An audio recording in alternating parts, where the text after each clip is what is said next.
Muy buenas tardes amigos, ¿cómo están? Bienvenidos a RG en Vivo. Tenemos muchísima información para compartir con todos ustedes. Un padre de familia denunció que su hija de 12 años fue violada en el interior de un baño en un colegio en Lambaré.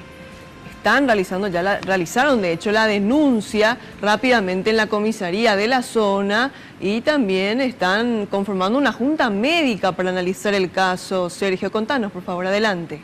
Muchas gracias, Cintia. ¿Cómo estás? Un saludo a los televidentes también. La fiscal Gladys González confirmó que recibió esta denuncia de un caso de supuesto abuso sexual en el interior de un colegio de la ciudad de Lambaré durante un intercolegial que se estaba realizando el fin de semana último. Según los datos que se manejan, habría sido este abuso en el sanitario. La fiscal refirió que la supuesta víctima es una menor de 12 años de edad, en tanto que el presunto victimario tendría unos 14 años y sería de otro colegio.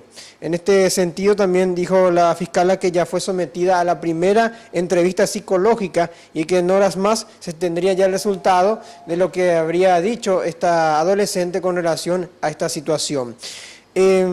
Todo saltó al tapete cuando el propio padre realizó la denuncia en la comisaría de la zona. También dijo la fiscal que se va a estar realizando una junta médica para saber el diagnóstico exacto que se le realizó y así corroborar si la lesión que presenta es por un abuso u otro tipo de hecho. Vamos a escuchar con relación al caso a la fiscal Gladys González. No, imputación todavía no, hasta que tengamos un informe concluyente de la junta médica, como así también de la psicóloga.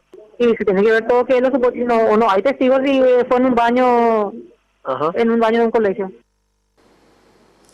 Como ya mencionó la fiscal, en horas más se tendrían novedades importantes con relación al caso y dijo además que el Código de la Niñez y la Adolescencia establecen procedimientos especiales en casos que involucran a menores de edad. Es lo que podemos informar, volvemos con ustedes. Muchísimas gracias Sergio Valdés por esta información. Entonces veremos qué sucede con las investigaciones con el correr de las horas, ya que se trata de una grave denuncia.